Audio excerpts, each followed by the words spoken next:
Hello my dear students, welcome to my YouTube channel. तो बच्चों, last video में हमने क्वेश्चन नंबर 15 किया था। अब हम क्वेश्चन नंबर 16 करने जा रहे हैं मैट्रिसेस का। ओके, तो क्वेश्चन काफी लेंथी होने वाला है बिकॉज हमें एक ए मैट्रिक्स दी है 3x3 ऑर्डर की, और हमें निकालना a cube minus 6a square plus 7a plus 2i equal to 0। तो लास्ट वीडियो में मैंने आपको समझाया था कि ए स्क्वायर अगर हमें निकालना हो किसी मैट्रिक्स का, उसका मतलब होता है ए इंटू ए क्यूब अगर निकालना हो तो उसका मतलब होता है ए इंटू ए। ठीक है, तो अब हम ए क्यूब निकालने जा रहे हैं। तो ए क्यूब निकालने से पहले हम ए स्क्वायर निकाल लेते हैं। तो ए स्क्वायर कैसे निकलेगा? ए इंटू ए।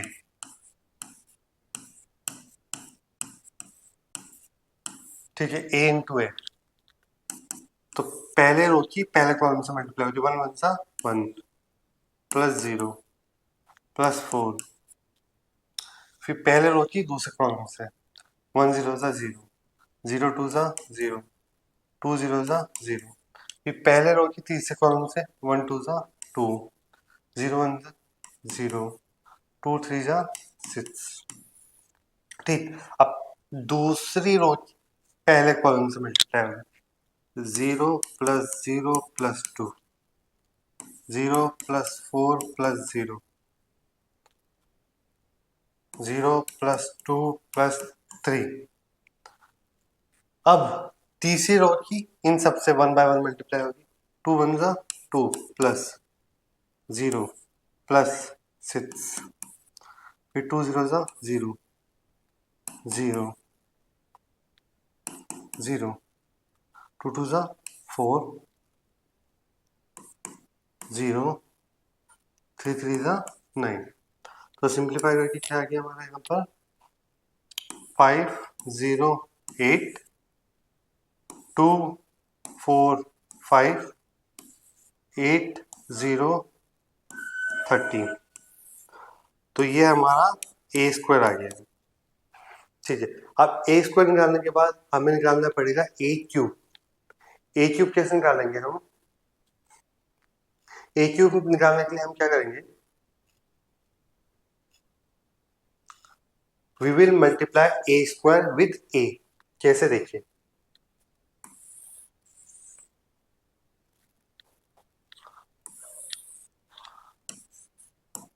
ए स्क्वायर इंटू ए।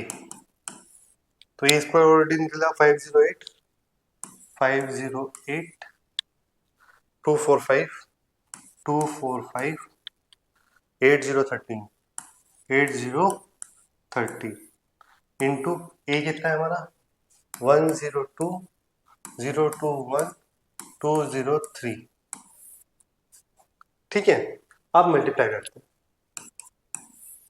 5 1 सा 5 प्लस 0 प्लस 16 5 0 सा 0 प्लस 0 प्लस 0 5 2 सा 10 प्लस 0 प्लस 24। ठीक है, फिर 2 1 सा दूसरी रो की पहले कॉलम से 2 प्लस 0 प्लस 10 0 प्लस 8 प्लस 0 2 2 जा 4 प्लस 4 प्लस 50 8 1 जा 8 प्लस 0 प्लस 13 2 जा 26 0 प्लस 0 प्लस 0 16 प्लस 0 प्लस 39। तो ए क्यूब आ गया हमारा 5 से 21 0 10 प्लस 24 कितना हो जाएगा? ये 10 कैसे आएगा? 8 3 से 24। ठीक, 24 और 10 34। फिर 12 8 23 26 इंटू 8 34 0 एंड 40 55। तो अब हमारा ए क्यूब आ गया। तो हमारे पास ए स्क्वायर भी है, ए क्यूब भी आ गया है हमारे पास, और ए हमारे पास ऑलरेडी था। बस इन तीनों वैल्यूज को इस इक्वेशन में हमें क्या कर देना है? सब्स्टिट्यूट कर देना।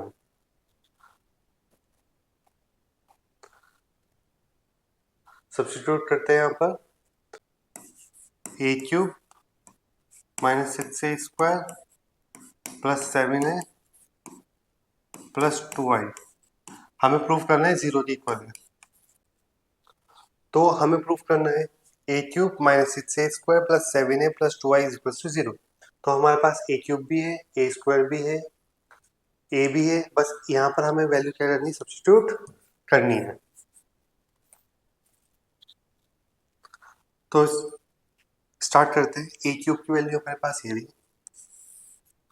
21 0 34 12 8 23 34 0 55 माइनस 6 a² हमारे पास 5 0 8 2 4 5 8 0 13। देखो ये वाली वैल्यू मैंने यहाँ पे सब्स्टिट्यूट कर दी, प्लस 7 ए तो हमें दिया हुआ ये 102 102 021 203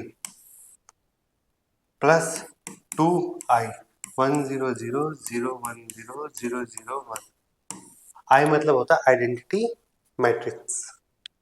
इसे सिंप्लीफाई करते हैं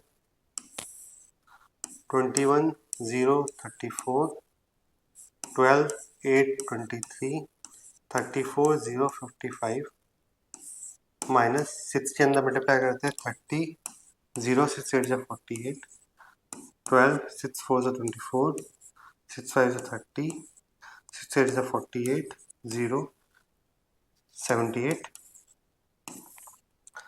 प्लस 7 0 14 0 14 7 14 0 21 प्लस 2 0 0 0 2 0 0 0 2।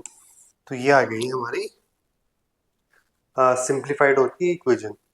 अब इसे थोड़ा और सिंप्लीफाई करते हैं, इन दोनों को सब्ट्रैक्ट कर देते हैं यहाँ पर 21 minus 30 minus 9 0 minus 0 0 34 minus 48 minus 14 12 minus 12 0 8 minus 24 minus 16 23 minus 30 minus 7 34 minus 48 minus 14 0 minus 0 0 55 minus 78 23, वो भी माइनस का। इन दोनों का ऐड कर देते हैं 7 प्लस 2 9 0 14 0 16 7 14 0 23। अब इन दोनों को जब हम ऐड करेंगे तो minus 9 plus 9 0 0 minus 14 plus 14 0 0 minus 16 plus 16 0 minus 7 plus 7 0 minus 14 plus 14 0 0 minus 23 plus 23। तो यही हमें प्रूव करना था कि इसे सॉल्व करके हमारा क्या आएगी, नल मैट्रिक्स 0 आएगा। तो देखो ना 0 आ गया, तो यानी कि हमारा क्वेश्चन प्रूफ हो गया है। क्वेश्चन थोड़ा लेंदी है, इसमें गलती होने के चांसेस काफी ज्यादा है, पर इसमें एक चीज बहुत अच्छी है कि हमें पता है कि रिजल्ट क्या है। तो अगर हमारी मिस्टेक हो भी जाती है तो हम इजीली उसे आइडेंटिफाई कर सकते हैं। क्वेश्चन नंबर 17 में हमें we have to find the value of K. हमें के की वैल्यू फाइंड करनी है, तो इस रिलेशन को सॉल्व करना है हमें और के की वैल्यू फाइंड करनी है। तो गिवन क्या है, हमें गिवन है कि ए स्क्वायर इज इक्वल टू के ए माइनस 2i। ठीक, तो ए की वैल्यू यदि गिवन है हमें 3 माइनस 2 4 माइनस 2, तो ए स्क्वायर का मतलब होता है ए इंटू है 3 minus 2 4 minus 2 is equal to K 3 minus 2 4 minus 2 minus 2 1 0 1 0 0 1। तो ये हमें गिवन है। अब इसे सिंप्लीफाई करके हम k की वैल्यू इजीली फाइंड आउट कर सकते हैं। इन्हें मल्टीप्लाई करते हुए 3 3 जा 9 प्लस 2 4 जा 8 माइनस 8 3 2 जा 6 माइनस 6 प्लस 4 2 2 जा 4 माइनस माइनस प्लस हो जाएगा 4 3 जा 12 माइनस 2 4 जा 8 4 2 जा माइनस 8 प्लस का 4 is equal to k 3 minus 2 4 minus 2 minus 2 0 0 2। ठीक है, इसे सिंप्लीफाई करते हैं। ये आएगा 1 माइनस 2 माइनस 4 एंड माइनस 4। एक काम करते हैं, इसे यहाँ पर लाके माइनस कर, माइनस यहाँ आके प्लस हो जाएगा, हो जाएगा 2 0 0 2 is equal to k 3 minus 2 4 minus 2। मैं इस मैट्रिक्स को इधर ले आया और इसे सब्ट्रैक्ट कर, या माइनस था या प्लस हो गया आगे,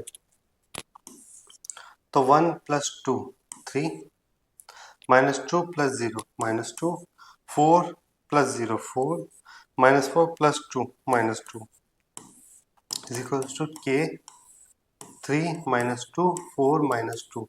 अब आप ध्यान से देखो, ये मैट्रिक्स और ये मैट्रिक्स बिल्कुल आइडेंटिकल है ना। तो अब अगर हम इसे कंपेयर करें तो इसका कोएफिशिएंट क्या है यहाँ पे 1 और यहाँ पे इसका कोएफिशिएंट कितना है k, तो हमारा k इज इक्वल टू क्या आ गया 1। तो हमारी k की वैल्यू जो आ रही है वो 1 आ रही है। सो स्टूडेंट्स, अब हम करते हैं क्वेश्चन नंबर 18। क्वेश्चन काफी लेंदी है और ऐसे क्वेश्चन में गलती होने के चांसेस काफी ज्यादा है आपके। क्यों? क्योंकि जितनी लंबी कैलकुलेशन होगी चांसेस ऑफ एरर इंक्रीज हो जाते हैं। तो ऐसे क्वेश्चन में हमें क्या करना चाहिए, इन क्वेश्चंस को बहुत ध्यान से करना चाहिए और अगर 10-15 सेकंड 20 सेकंड ज़्यादा भी लग जाए कोई दिक्कत नहीं है, बिकॉज अगर मिस्टेक होगी तो उसे फाइंड आउट करने में ज़्यादा टाइम लगता है। तो इससे बेटर है कि गलती ना हो, गलती को फाइंड आउट करना बहुत मुश्किल हो जाता है क्वेश्चन में। ठीक है, तो इसमें हमें एक मैट्रिक्स दी a 0 minus 10 alpha by 2 10 alpha by 2 0 where I is the identity matrix।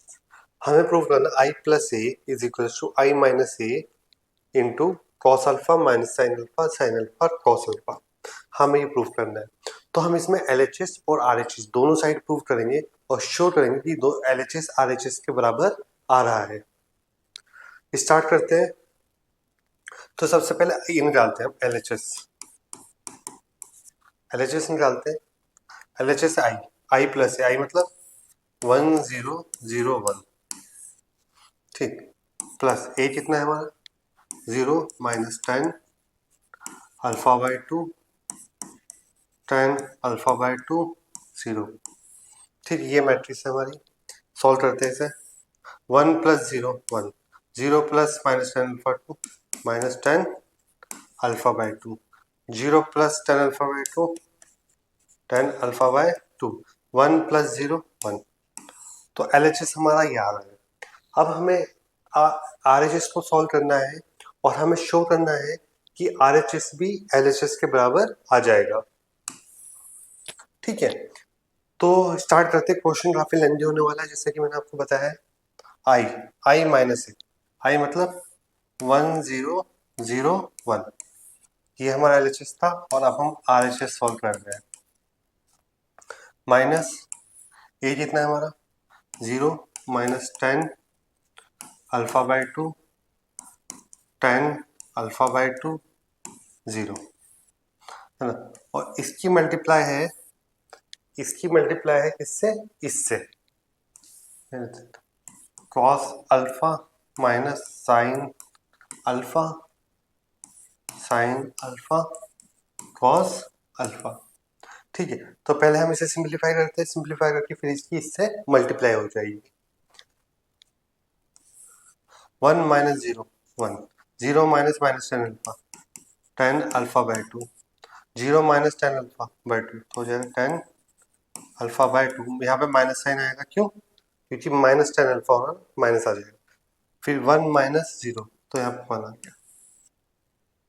ठीक, तो ये आ गया हमारा i माइनस ए। अब इसकी मल्टीप्लाई किससे होगी? इससे, cos alpha minus sine alpha cos alpha. तो मल्टीप्लाई करते हैं, मल्टीप्लाई का रूल मैं आपको बता चुका हूँ। पहले रो की पहले कॉलम से मल्टीप्लाई करेंगे हम। पहले रो की जो पहले कॉलम से मल्टीप्लाई होगी तो हमारा पहला एलिमेंट आता है। देखो ध्यान से देखना, 1 into cos alpha tan alpha by 2 into sine alpha, तो प्लस आएगा 10 अल्फा बाई 2 साइन अल्फा। फिर 1 इंटू माइनस साइन अल्फा, तो माइनस का साइन अल्फा। फिर 10 alpha by 2 into cos alpha by 2, तो plus 10 alpha by 2 cos alpha. ठीक है, अब सेकेंड रो की फर्स्ट कॉलम से होगी 10 alpha by 2 into cos alpha, तो माइनस का 10 alpha by 2 into cos alpha plus sine alpha. इसकी इससे होगी मल्टीप्लाई। अब इसकी इससे होगी मल्टीप्लाई, माइनस माइनस प्लस, तो 10 alpha by 2 sine alpha plus 1 into cos alpha. तो मैंने इसकी इससे मल्टीप्लाई कर दी। अब इसे सिंप्लीफाई करना, और सिंप्लीफाई करके हमें शो करना है कि ये इसके बराबर आएगा। दिखने में लग नहीं रहा कि ये आएगा, लेट्स सी आता है नहीं आता है। तो जगह थोड़ी कम पड़ रही है, इसे थोड़ा सा हम साइड में एडजस्ट कर देते हैं। ठीक है,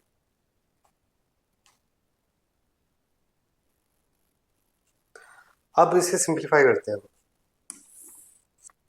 देखो कॉस अल्फा है ना, हम इन्हें ना हाफ एंगल फॉर्मूले में सिंप्लीफाई करेंगे। इसे हाफ एंगल में हम खोल देंगे इस सबको। क्यों खोल देंगे, उसके पीछे रीजन है। क्योंकि ये देखो, ये अल्फा है, ये अल्फा बाई 2, जब तक के एंगल सारे सेम नहीं होंगे तो ये सिंप्लीफाई नहीं होगा।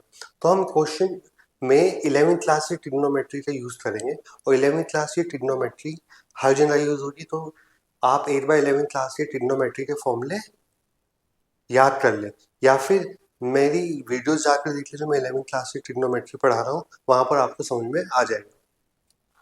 तो कॉस अल्फा को हम क्या लिख सकते हैं? देखो कॉस 2 अल्फा के फॉर्मूले ही होते हैं, या तो 2 कॉस स्क्वायर अल्फा माइनस 1, या 1 माइनस 2 साइन स्क्वायर अल्फा। तो दोनों में से जो भी यहाँ पे सुटेबल होगा वो फॉर्मूला यहाँ पे पुट करते हैं अभी। तो कॉस अल्फा को लिख सकते हैं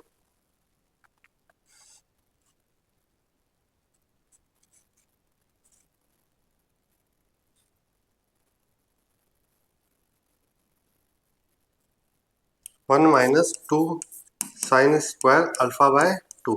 तो मैंने कॉस अल्फा का हाफ एंगल फॉर्मूला लगा दिया यहाँ पर, प्लस 10 अल्फा बाय 2 को लिख देते हैं हम sine alpha by 2 upon cos alpha by 2 into sine alpha का फॉर्मूला है 2 sine alpha by 2 cos alpha by 2। ठीक है, इसे मैंने सिंप्लीफाई कर दिया। अब इसे भी सिंप्लीफाई करते हैं, माइनस साइन अल्फा को लिख सकते हैं हम 2 sine alpha by 2 cos alpha by 2 plus 10 alpha by 2 को क्या लिख सकते हैं हम sine alpha by 2 upon cos alpha by 2 bracket में इसे लिख देते हैं हम 2 cos square alpha by 2 minus 1।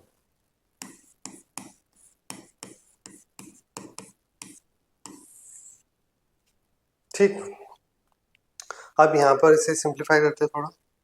यहाँ पे 10 अल्फा बाय 2 को लिखते हैं हम minus sine alpha by 2 upon cos alpha by 2, और यहाँ पे लिख देते से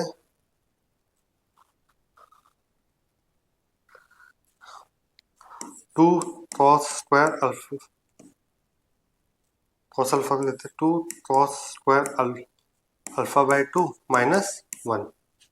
ठीक है, कॉस अल्फा को मैंने लिख दिया, प्लस साइन अल्फा को लिख देते हैं 2 sine alpha by 2 cos alpha by 2। ये सब मैं हाफ एंगल फॉर्मूले खोल रहा हूँ, है ना। अब यहाँ पर भी ऐसे ही करते हैं, टेन अल्फा बाई टू को लिख देते हैं sine alpha by two upon cos alpha by two into two sine alpha by two cos alpha by two, और प्लस कॉस अल्फा को लिख देते हैं हम यहाँ पर plus 1 minus two sine square alpha by two.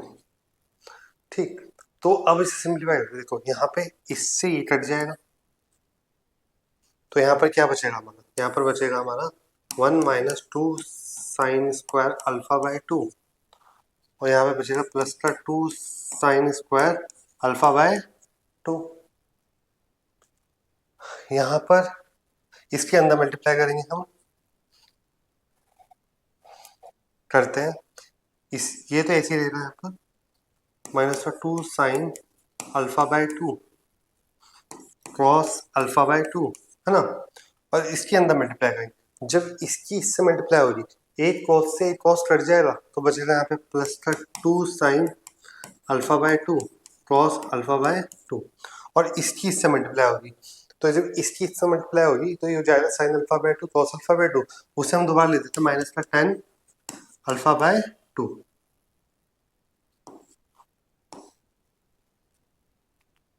अब यहाँ सोल्व करते हैं, इसके अंदर मल्टीप्लाई करेंगे हम, तो जब इसकी इससे मल्टीप्लाई होगी तो एक कॉस अल्फा बाय टू से cos alpha by two cut जाएगा, तो ये आ जाएगा माइनस का 2 sine alpha by two cos alpha by two, और इसकी इससे मल्टीप्लाई होगी माइनस माइनस प्लस हो जाएगा, तो प्लस देखो 1 से मल्टीप्लाई होती है दोबारा से हम लिख सकते हैं 10 अल्फा बाय टू, क्यों, क्योंकि साइन अपॉन कॉस ये पूरा इससे मल्टीप्लाई होगा 1 से, और इसे हम लिख सकते हैं 10 अल्फा बाय टू, और इसे plus 2 sine alpha by two cos alpha by two, ये मैंने एज इट इज लिख दिया यहाँ पर।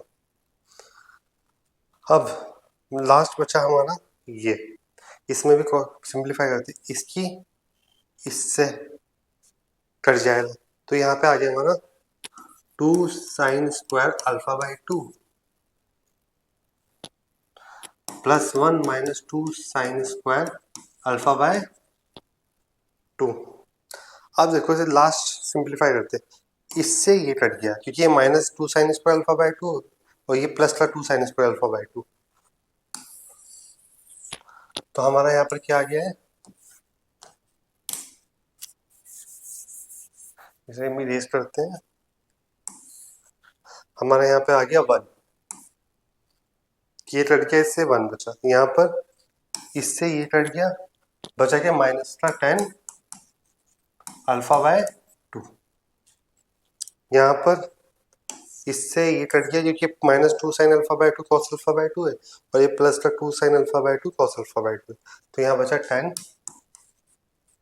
अल्फा बाय टू, यहाँ पर इससे ये कट गया तो यहाँ बचा 1, तो देखते हैं,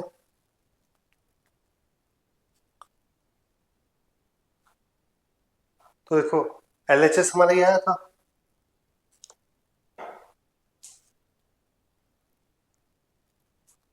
और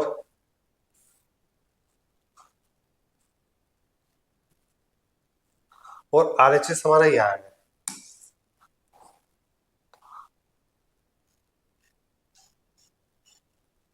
ये हमारा RHS आया है, तो हमने प्रूव कर दिया कि LHS is equal to RHS। ठीक है बच्चों, तो क्वेश्चन थोड़ा लेंदी जरूर था, पर ऐसा नहीं कि ना हो क्वेश्चन, तो ये हमारा सोल्यूशन है इसका, ठीक है। So now we will do question number 19। Question number 19 क्या बोल रहा है, a trust fund has 30,000 that must be invested in two different types of bonds। मतलब क्या हुआ, कोई कंपनी है ट्रस्ट है जिसके पास 30,000 रुपये है एंड उसे दो उसमें इन्वेस्ट करना है, इसमें बॉन्ड्स में, और एक बॉन्ड से जो इंटरेस्ट मिल रहा है वो मिल रहा है 5%, और दूसरे बॉन्ड से उसका इंटरेस्ट मिल रहा है 7% पर ईयर, है ना। तो हमें से मैट्रिक्स मल्टीप्लिकेशन की हेल्प से सॉल्व करना है कि उसने किस बॉन्ड में कितना पैसा इन्वेस्ट किया है, कि उसके पास पहला पार्ट हमारे पास क्या है कि उसके पास 1800 आ जाए, दूसरा पार्ट कितना है, उसके पास 2000 रुपीज तो एज अ इंटरेस्ट आ गया। तो हमें क्या करना है, देखो हम मानते हैं, लेट करते हैं, लेट उसने एक कंपनी में एक्स इन्वेस्ट किया, दूसरे में 30,000 माइनस एक्स इन्वेस्ट किया ना। तो अब हम यहाँ पे मैट्रिक्स मल्टीप्लिकेशन का यूज करेंगे। कैसे, ये ऐसे देते हैं आपको, यहाँ पे 30,000 माइनस एक्स, और पहला जो बॉन्ड है वो जरा 5% इंटरेस्ट, दूसरा है 7% इंटरेस्ट। तो 5% का मतलब है 5/100 और 7 का मतलब है 7/100। देखो मैंने इसे इस तरीके से क्यों लिखा, ये भी सोचने वाली बात है। इसका ऑर्डर क्या होगा, 1 into 2, इसका ऑर्डर क्या होगा, 2 into 1, तो ये बराबर हो गया ना। तो इसके कॉलम और इसके रो आपस में बराबर होंगे, तो अब मल्टीप्लिकेशन क्या है, पॉसिबल है। तो मल्टीप्लिकेशन करते हैं इसका, x into this तो आएगा 5x upon 100, इसकी इससे मल्टीप्लाई होगी, प्लस 7 into अपॉन 100, इसकी इससे भी मल्टीप्लाई होगी, इसकी माइनस 7x upon 100, और ये किसकी पूरा 1800। क्यों, बिकॉज उन्होंने कहा कि जो बॉन्ड से पैसा आ रहा है वो 18 यूनिट के बराबर, तो इसे 18 यूनिट के बराबर, ठीक है। अब 5x upon 100 minus 7x upon 100 क्या आएगा, माइनस 2x upon 100, और इसे सॉल्व कर देते हैं। कितना है, 720 प्लस 2100 इज इक्वल टू 1800, तो minus 2x upon 100 is equal to minus का 300, माइनस से minus cut, x is equal to 100 into 300 upon 2, 50 आ गया, तो x आ गया 15,000। मतलब उसने 15,000 इन्वेस्ट किए बॉन्ड ए में, तो बॉन्ड बी में कितने किए, ऑब्वियसली 30,000 माइनस x, तो x आया 15,000, तो दूसरे बॉन्ड में उसने कितने किए 15,000, यानी दोनों जो बॉन्ड्स है उसमें इक्वल अमाउंट उसने क्या किया, इन्वेस्ट किया है ट्रस्ट में, तब जाकर उसके पास टोटल इंटरेस्ट कितना है 1800। नाउ अब हम देखते हैं 2000 इंटरेस्ट कैसे आएगा, मतलब अब वो जो 30,000 को किस तरीके से इन्वेस्ट करेगा कि उसके पास कितना है 2000, तो सब सेम रहेगा, बस यहाँ पे क्या रहेगा 2000, यहाँ पे क्या रहेगा 2000, सब सेम रहेगा, कोई चेंज नहीं आएगा क्योंकि मैट्रिसेस तो सेम ही रहेगी।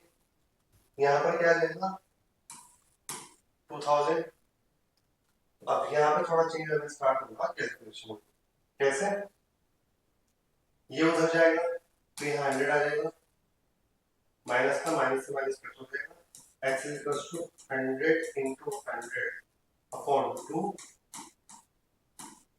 तो x आ गया 5,000, यानी बॉन्ड ए में उसने 5,000 किया है, तो बॉन्ड बी में कितना किया होगा 25,000। तो इस तरीके से हम with the help of multiplication of method we can solve this question. Okay, so अब करते हैं हम क्वेश्चन नंबर 20। ये भी वर्ड प्रॉब्लम है और मल्टीप्लिकेशन की एप्लीकेशन पे ही बेस्ड है। तो क्वेश्चन कह रहा है, अब the book shop for particular school has 10 dozen of chemistry book. तो एक शॉपकीपर है जिसके पास 10 डजन केमिस्ट्री है, 8 डजन फिजिक्स की बुक है एंड 10 डजन इकोनॉमिक्स की बुक है, और उनका सेलिंग प्राइस जो है वो 80 रुपीज 60 एंड 40 ईच, मतलब हर बुक का इंडिविजुअल बुक का जो कॉस्ट है वो 80 60 एंड 40 है फॉर द रिस्पेक्टिव बुक्स। हमें निकालना है कि उसके पास इन बुक्स को बेचने के बाद टोटल कितना पैसा आया है शॉपकीपर के पास, वो हमें फाइंड आउट करना है। ठीक है, तो करते हैं। तो कितनी बुक्स है, 10 डजन केमिस्ट्री की बुक्स है, यानी केमिस्ट्री की कितनी बुक्स होगी 120, 8 डजन फिजिक्स की बुक है, 8 7 यानी 96, 96 क्योंकि 1 डजन में 12 होता है तो 12 से मल्टीप्लाई कर दो उसे, और 10 डजन इकोनॉमिक्स की, यानी 120 किसकी बुक से इकोनॉमिक्स की। तो मैंने एक मैट्रिक्स बना दी। ठीक है, मैंने बोला था एक मैट्रिक्स ऐसे बनेगी, दूसरी कैसे बनेगी, ऐसे, तभी जाके मल्टीप्लिकेशन पॉसिबल होगा इसका। और प्राइस क्या है इसके 80 60 एंड 40, बस इसकी मल्टीप्लाई कर दीजिए आप, 12 एट जा कितना होता है 96, तो 9600 प्लस इसकी इससे मल्टीप्लाई कर दीजिए 96 की 6 से 6 6 36 6 9 54 प्लस 3 57 और एक जीरो तो आ जाएगा 5760 प्लस 120 किससे 12 24 4800 तो ये आ गया हमारा टोटल। इसे ऐड कर देते हैं हम, ऐड करो इसे 9600 5760 4800 0 6 6 14 14 7 21 और 11 और 9 20 तो जो टोटल पैसा आया है शॉपकीपर के पास वो आया 20160 तो इतना पैसा उसके पास आया होगा इन बुक्स को बेचने के बाद। Now we will do question number 21 and 22। तो 21 एंड 22 के लिए एक कॉमन हमें एक कंडीशन दी है, उस कंडीशन को हमें यूज करके क्वेश्चन को सॉल्व करना है। तो देखते कंडीशन क्या है। यहाँ पर हमें 5 मैट्रिसेस दिए, देखो assume x y z w and p are matrices of order 2 into n। तो ये वाली मैट्रिक्स जो है ये w के लिए है, सॉरी ये वाली जो है ये x के लिए है, ये y के लिए है, ये z के लिए है, ये w के लिए है और ये p मैट्रिसेस के ऑर्डर है ये, मतलब ये जो मैट्रिसेस है इनकी ऑर्डर हमें गिवन है, ठीक है। अब वो हमसे 21 में क्या पूछ रहे हैं, the restriction on N K P so that the P Y plus W Y will be defined R. कह रहे कि पी वाई मतलब पी वाई का मतलब पी इंटू वाई किसी मैट्रिक्स का मल्टीप्लिकेशन करना है, फिर उसे ऐड करना है किसी दूसरी दो मैट्रिक्स के multiplication that is W Y. तो इनमें क्या रिलेशन होना चाहिए एन के पी में, या इनकी वैल्यूज क्या होनी चाहिए कि ये चीज पॉसिबल हो पाए।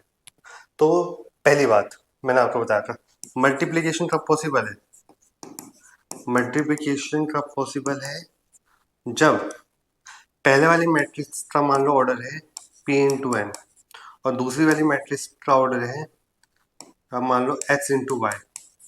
तो ये n जो है इस h के बराबर होना चाहिए, है ना, ये इक्वल होने चाहिए आपस में, दैट इज इसके कॉलम इसके रो के बराबर होने चाहिए, तब जाकर मैट्रिसेस पॉसिबल होती है। तो अब हम देखते हैं पी वाई, पी कहाँ है ये रहा और वाई कहाँ है ये रहा। तो इन दोनों की मल्टीप्लिकेशन कब पॉसिबल होगी, when k is equal to p। जब k p के बराबर होगा तब इनकी मल्टीप्लिकेशन पॉसिबल होगी ना, तो है कि ठीक। अब w y के देखते हैं, w ये ना w और y इसकी मल्टीप्लिकेशन कब पॉसिबल होगी, जब k n के बराबर होगा, क्योंकि इसके कॉलम इसके रो के बराबर होने चाहिए। तो k is equal to n होना चाहिए, है ना। तो ये इसके बराबर है और ये इसके, इसका मतलब क्या हो गया p इज इक्वल टू, इसका मतलब हमारा p is equal to n आ गया, ये कंडीशन आ गई। तो ये तो हमें पता चल गया p n के बराबर होना चाहिए, और ऑप्शन में भी दिया है देखो ए ऑप्शन में p is equal to n। आगे और चीज देखते हैं। अच्छा, किसी भी दो मैट्रिक्स का एडिशन सब्ट्रैक्शन कब होता है, जब उनका ऑर्डर सेम हो। अब ऑर्डर सेम का मतलब ये हो गया, अब यहाँ पर देखो इसके जो है मतलब इसकी p के जो ऑर्डर है उसमें जो नंबर ऑफ रोज है वो 3 है ना, और y में तो हमें कुछ इन्फॉर्मेशन नहीं मिली, p इंटू के लिखा है, पर w में आओ आप तो w में कॉलम कितने हैं 3, w में कॉलम कितने हैं, यहाँ पे कॉलम 3 है और यहाँ पे रो 3 है। तो इससे एक चीज हमें इन्फॉर्मेशन मिल गई है कि जो ये जो मैट्रिक्स है p और y इनका ऑर्डर 3 इंटू 3 का है। क्या है 3 इंटू 3, क्योंकि मुझे ये चीज पता चल गई है कि ये यहाँ पे रोज 3 है और वहां पे उस वाली में w में कॉलम और इनकी मल्टीप्लिकेशन भी हो रही है। तो ये तो बराबर है ही, देखो ये दोनों तो बराबर है ही और ये मुझे बराबर दिख रही है यहाँ पर वाई डब्ल्यू। तो इसका मतलब हुआ कि के की वैल्यू यहाँ से क्या आएगी 3, क्योंकि पी इनकी एडिशन तभी पॉसिबल होगा जब इनका ऑर्डर सेम होगा। इसका मतलब यहाँ पर हमारी जो है के की वैल्यू कितनी आ गई है 3। तो हमारा ऑप्शन राइट ऑप्शन होगा A is the right option. अब हम आ जाते हैं 22 पर। इसमें बोला if n is equal to P. अब हमें पता है कि n is equal to P है इस क्वेश्चन में। यहाँ पे 7x ये दो मैट्रिसेस हैं जिन्हें का हम सब्ट्रैक्शन कर रहे हैं। तो एडिशन और सब्ट्रैक्शन तो तभी हो सकता है जब दोनों का ऑर्डर सेम हो। तो इसका ऑर्डर क्या है एक्स का ऑर्डर है हमारा 2 इंटू एन, इसका ऑर्डर है 2 इंटू एन, 2 इंटू एन, और z का ऑर्डर क्या है हमारा 2 into P, 2 into P. And we know इनका ऑर्डर जब सेम होगा तभी मल्टीप्लीकेशन वो एडिशन पॉसिबल है। तो हाँ दिया भी उन्होंने दे दिया है उन्होंने कि n is equal to P है, यानी देखो मुझे पता है ये तो इसके इक्वल होगा ही, क्योंकि इनका ऑर्डर सेम होगा तभी होगा। तो n इज इक्वल टू 2 होगा, n is equal to P भी दिया हुआ है यहाँ पर, n p के बराबर है। तो क्यों ना जब n is equal to P दिया हुआ है तो मैं p को क्या लिख देता हूँ सीधा सीधा n, यहाँ पे क्या बनेगा n is equal to P, तो मैंने यहाँ क्या लिख दिया p की वैल्यू, p की जगह पर मैंने n लिख दिया यहाँ पर। तो जो ऑर्डर आ रहा है इनका वो 2 इंटू एन आ रहा है, तो ऑप्शन क्या होगा इसका बी। दिया हुआ है देखो x का ऑर्डर क्या था 2 इंटू एन, 2 इंटू एन लिखा मैंने। z का ऑर्डर क्या था यहाँ पे 2 इंटू पी, तो मैंने यहाँ पे 2 इंटू पी लिखा। ठीक है, मैंने यहाँ पे क्या लिखा था 2 into P. And we know कि n is equal to P है, n is equal to P है, तो p की जगह पे क्या रख सकते हैं हम, ये p रहने दो, नेक्स्ट स्टेप में देख लेते हैं। p की जगह पे n रख सकते हैं, तो दोनों का ऑर्डर क्या है आ रहा है 2 इंटू एन, तो हमारा ऑप्शन होगा बी। अच्छा आपको उन्होंने n को p क्यों नहीं रखा हमने, तो देखना क्या है 2 इंटू पी है ऑप्शन में, p इंटू 2 है, 2 इंटू पी नहीं है, तो ये गलत होगा। आपने गलती से ए कर दिया कि 2 इंटू पी और p इंटू 2 दो डिफरेंट चीजें। 2 इंटू पी मतलब 2 रोज p कॉलम, और p इंटू 2 मतलब हुआ p रोज 2 कॉलम। सो स्टूडेंट्स ये एक्सरसाइज हमारी यहीं पर कंप्लीट होती है। नेक्स्ट वीडियो में मिलता हूँ आपके साथ, नेक्स्ट वीडियो में जहाँ पर हम नए कंसेप्ट पढ़ेंगे मैट्रिसेस के जो बहुत इंपॉर्टेंट है, जैसे ट्रांसपोज ऑफ मैट्रिसेस है ना, उसकी properties, adjoint of a matrices कैसे निकालते हैं, इनवर्स ऑफ अ मैट्रिसेस, अभी काफी कुछ है मैट्रिसेस में और काफी स्कोरिंग चैप्टर है, तो इसे आप बहुत जरूर ध्यान से पढ़ें। ओके, और बच्चों अगर आपने चैनल को सब्सक्राइब नहीं किया है तो चैनल जरूर सब्सक्राइब कर लीजिए ताकि फ्यूचर में आपको मेरी वीडियोस का नोटिफिकेशन मिलता रहे। Thank you so much, बच्चों, for watching my video. Keep supporting your Sonu sir.